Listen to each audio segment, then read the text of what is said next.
السلام عليكم ومرحبا بكم في فيديو جديد على قناة استوديو الرياضة. اليوم نحكي على صفقة كبيرة وقريبة من الاكتمال. الترجي الرياضي التونسي يتعاقد مع موهبة مالية قادمة من أوروبا، سامبا كوني. شنو التفاصيل؟ شكون هو اللاعب؟ وكيفاش الترجي سبق أندية أوروبية؟ خلوكم معنا.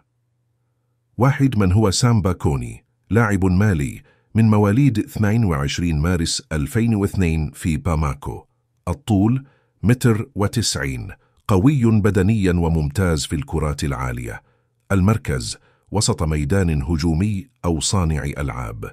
لعب سابقا مع فئات الشباب في ليغانيس الإسباني، بورتو بي في البرتغال، وأخيرا مع فريق أكاديميكو فيسيو في دور الدرجة الثانية البرتغالي. 2. تفاصيل الصفقة مع الترجي. الصفقة قريبة جدا من الإعلان الرسمي. تمت الإعارة لمدة موسم واحد مع خيار شراء نهائي. الترجي قدم عرضا ماليا أقوى من أندية منافسة مثل CFR كلوج من رومانيا وFC كوبنهاغن من الدنمارك. اللاعب وافق على العرض وإدارته أعطت الضوء الأخضر.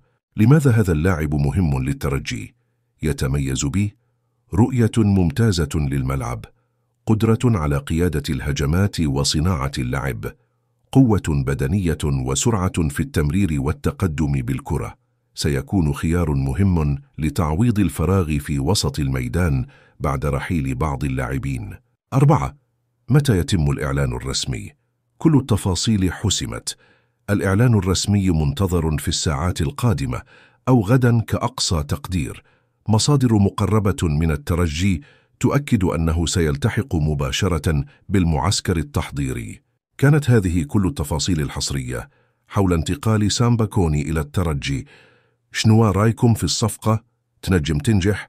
اكتبوا لينا آراءكم في التعليقات. ما تنساوش تعملوا لايك واشتراك وتفعلوا الجرس باش توصلكم آخر أخبار.